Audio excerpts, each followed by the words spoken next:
clair de lune, light of the moon. In the darkness of his eyes and through the sweetness of his hands, when Patrick Hughes plays, it is the music of possibility and the sound of promise. How would you describe your disabilities? Not disabilities at all, more abilities. Abilities everybody hears and sees at every Louisville football game. To understand how Patrick Hughes and his father became a two-person member of the Cardinal Marching Band, go back to when the music began. Born without eyes and with a tightening of the joints that prevents his limbs from ever straightening, Patrick has been blind and crippled from birth. There's just countless the number of dreams that died, and my wife and I were devastated. We just asked why us. We played by all the rules, we worked hard, we just didn't understand. Kisses for Dad. That heartbreak began to fade even before Patrick's first birthday, from his first moments at the family's piano in Louisville, Kentucky.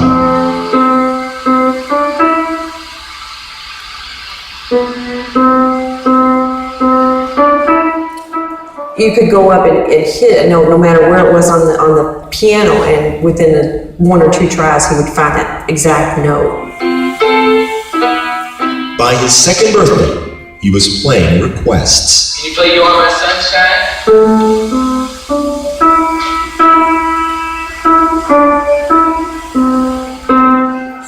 What?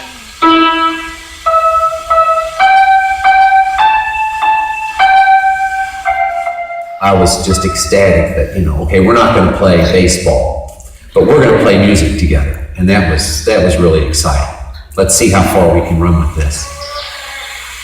Fitted with artificial eyes and placed in a wheelchair, as Patrick grew, so did his passion and his talent. He played old standards by grade school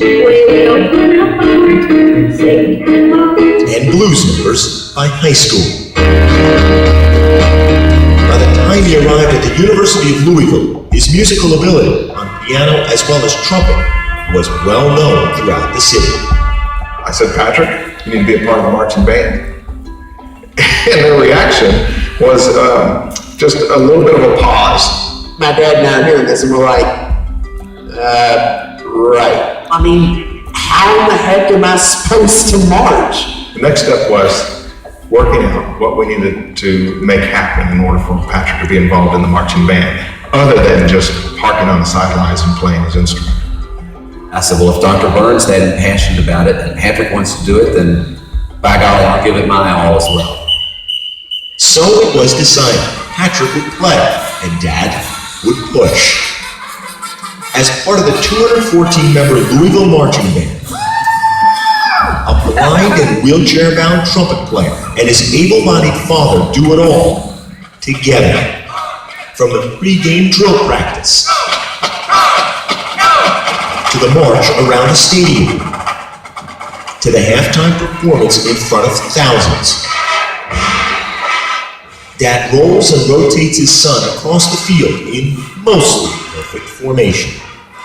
He'll sometimes end up pushing me a little quicker than normal, so that pretty much means, hey, must have done something wrong, so you just gotta hurry up and get me in the right spot. In order to be at every band practice, I'm too slow on the spin. and to sit beside his son in every class. Question? How do you come up with all that? Patrick's father works the graveyard shift for UPS. How would you describe a work day for your dad? Poor thing. He goes to work about 11 o'clock at night, Monday through Thursday nights, and then gets in at about 6 and goes to bed at about 6 and sleeps till around 11. By the time Patrick moves from his bed into his wheelchair each morning, Dad is ready to begin their day together. He's my hero. I've told him before. What he goes through, it's taught me that I don't really have any complaints. I guess a father couldn't ask for for any more than the relationship that I have with Patrick. God made me blind and unable to walk. Big deal. He gave me the ability the musical gifts I have and the great opportunity to meet new people. That's your fans, buddy. Maybe when they hear him play, they recognize, wow, imagine the possibilities I didn't even consider when I saw this young man that I now know from hearing him play. So whether it be on a field playing the Louisville fight song, or at the piano playing Claire de Lune, in a sense the melody is the same. Patrick Hughes plays so that we might hear the music of opportunity and the sound of potential.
if you can probably surmise, there's a standing ovation. And I want to cut it off. I'm going to y'all ask a couple questions in the time you have left, but